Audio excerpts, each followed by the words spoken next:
श्री शिवाय नमस्तुभ्यम। होली के पहले आया है यह सोमवार। ये फागुन महीने का सोमवार है और इस सोमवार आप करें बिल्कुल नए उपाय। जी हाँ, गुरु जी पंडित जी प्रदीप मिश्रा जी द्वारा बताए गए बिल्कुल नए नए उपाय है जो आप इस सोमवार कर अपनी मनोकामना को पूरी कर सकते हैं। मैंने उपाय 2 दिन पहले ही बना दिया है ताकि उपाय सुन के समझ कर सामग्री की व्यवस्था कर ले आप, और यह विशेष अचूक उपाय अवश्य कीजिएगा। अगर शिवरात्रि के दिन चूक गए हैं, कोई भी उपाय नहीं कर पाए थे, तो ये जो सोमवार है बहुत ही खास और स्पेशल होने वाला है, क्योंकि ये सोमवार आ गया है फागुन के महीने का। जी हाँ, अगर हमारी जिंदगी में कलर नहीं भरे हुए हैं तो यह उपाय हमारे जीवन में रंग भर देगा और हमारे सारे कार्यों को पूरा कर देगा। चलिए वीडियो शुरुआत करते हैं। स्वागत है मोदी ऑफिशियल चैनल पर। अगर आप लोगों ने अभी तक चैनल को सब्सक्राइब नहीं कर रखा है तो प्लीज चैनल को सब्सक्राइब कीजिएगा और कमेंट में श्री शिवाय नमस्तुभ्यम हर हर महादेव अवश्य लिखिएगा। पहला उपाय, गुरु जी पंडित जी प्रदीप मिश्रा जी ने अभी जो कथा हुई थी सीहोर में रुद्राक्ष महोत्सव की शिवरात्रि शिव महापुराण कथा में एक अचूक और विशेष उपाय बताया है जो आप इस सोमवार कर अपनी मनोकामना को पूरी कर सकते हैं। जी हाँ, कभी कभी ऐसा होता है कि हमारी कुंडली में मंगल दोष होता है, मांगलिक दोष के कारण विवाह में बाधाएं आती है, या फिर राहु केतु गड़बड़ रहते हैं तो विवाह में बाधा आती है, या पितृ दोष रहते हैं, या फिर हमारे जीवन के कोई भी कार्य संपन्न नहीं हो पाते हैं, मनोकामना पूरी नहीं हो पाती है, क्योंकि हमारे जो ग्रह रहते हैं वह अनुकूल नहीं रहते हैं। जी हाँ, जैसे कि मांगलिक है, पितृ दोष है, वास्तु दोष है, काल सर्प दोष है, शुक्र ग्रह है, शनि ग्रह है, ये सब ग्रह सही से नहीं चलते हैं तो हमारे कोई भी कार्य संपन्न नहीं हो पाते। और इसके लिए जो ज्योतिष होते हैं हमारे हाथों में अंगूठियां पहना देते हैं कि आप ये अंगूठी पहन ले, आप ये नग पहन ले, आप ये नग धारण कर ले। तो आप इन सब झंझटों से बचने के लिए एक विशेष उपाय करके देखिएगा। जी हाँ, ध्यान सुनिएगा करना कैसे है, इस सोमवार अवश्य कीजिएगा। आप सभी ने देखा होगा पीपल के वृक्ष में से ओस गिरती है जो पीपल के वृक्ष की ही रहती है। जी हाँ, तो पीपल के वृक्ष में से जो पानी झिरता है पीपल के वृक्ष में से, उस जल की, उस पानी की केवल आपको 1 बूंद प्राप्त कर लेना है। जी हाँ, प्रयास कीजिएगा कि बूंद आप सुबह सुबह जाएं तो आपको मिल सकती है।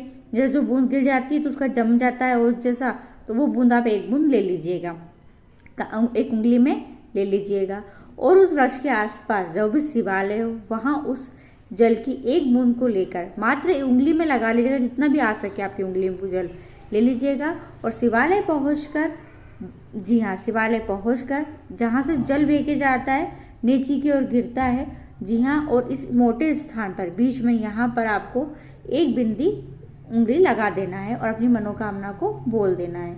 यह विशेष उपाय कांता चक्र का स्मरण करते हुए, कांता भगवान का स्मरण करते हुए करना है उपाय, और करके देखिएगा। आपकी जो भी मनोकामना से वो बिंदी लगा देते हो ना, वो बिंदी लगाते से आपकी मनोकामना पूरी हो जाएगी, यानी कि आपके जो ग्रह है वो सारे सही हो जाएंगे और आपके सारे कार्य संपन्न हो जाएंगे। तो ये सोमवार बहुत ही खास और विशेष है, अवश्य कीजिएगा।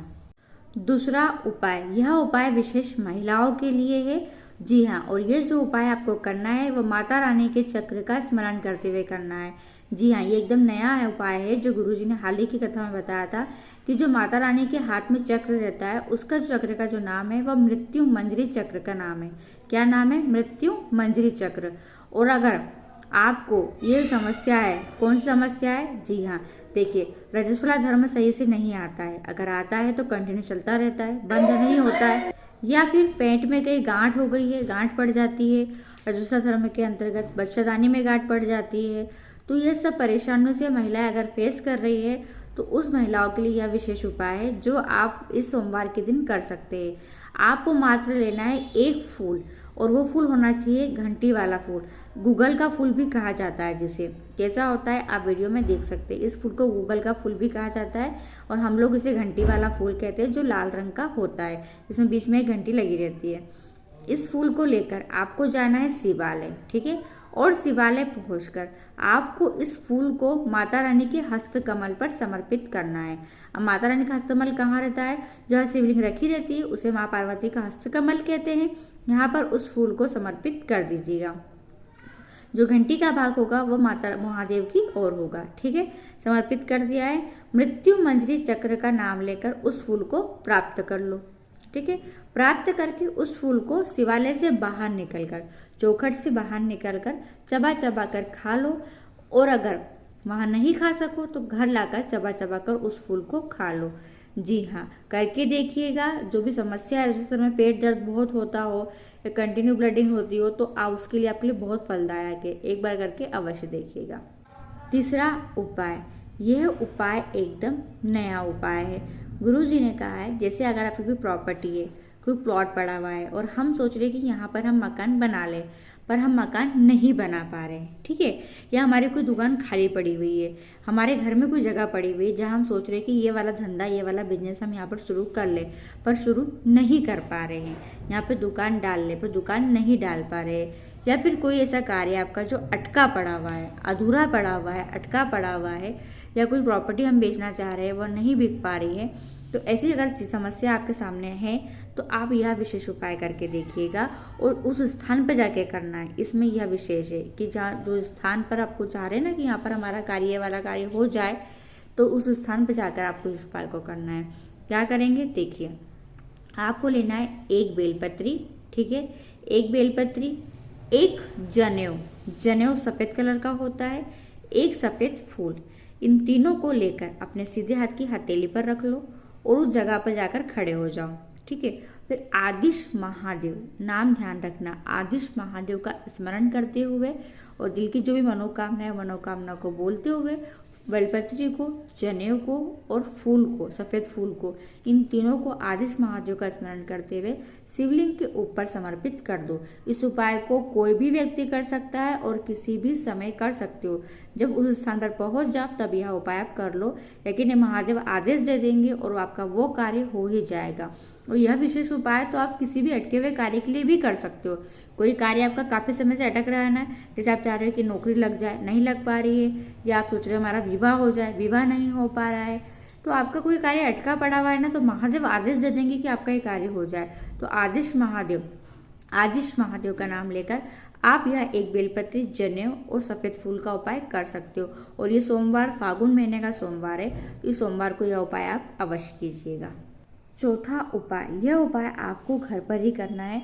आपका कोई भी कार्य नहीं हो रहा है या घर में हर व्यक्ति बीमार पड़ता जा रहा है, रोगों से ग्रस्त होते जा रहा है, एक व्यक्ति ठीक होता है, दूसरा बीमार पड़ जाता है, दूसरा ठीक होता है, तीसरा बीमार पड़ जाता है, या बच्चों की नौकरी नहीं लग रही है, नौकरी कर भी रहते थे, नौकरी छूट गई है, घर बैठ गए हैं, पितृदोष है, या फिर कोई भी कार्य, आप बच्चों का विवाह नहीं हो रहा है, नौकरी नहीं लग पा रही है, तो आप घर पे यह उपाय करो।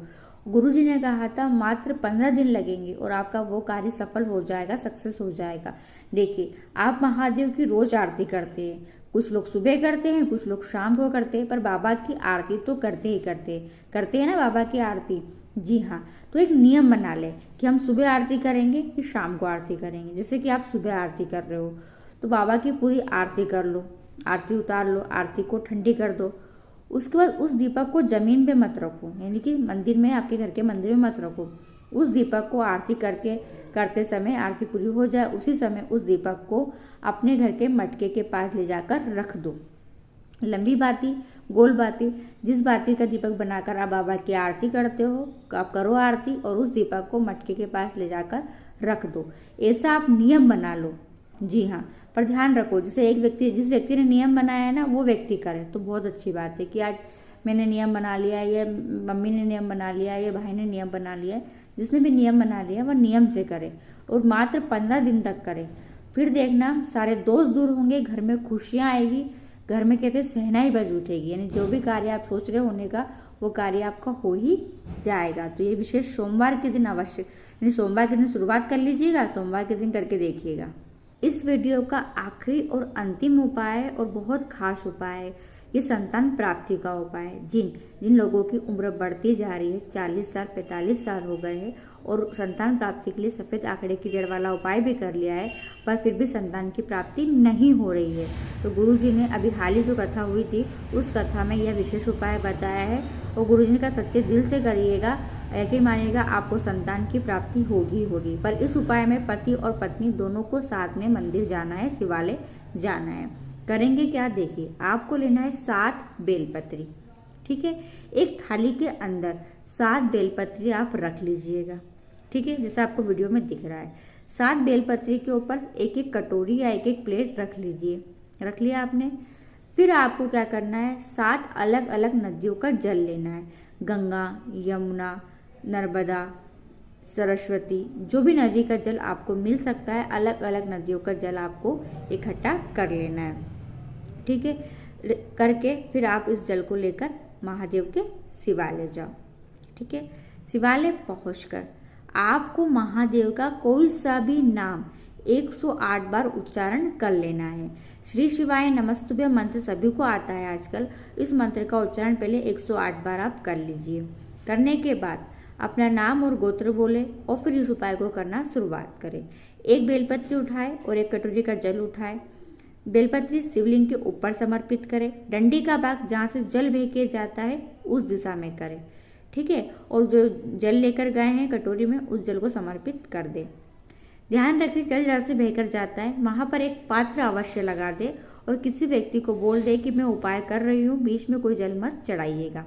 ठीक है, दूसरी बेलपत्री उठाए, फिर शिवलिंग पर चढ़ाए।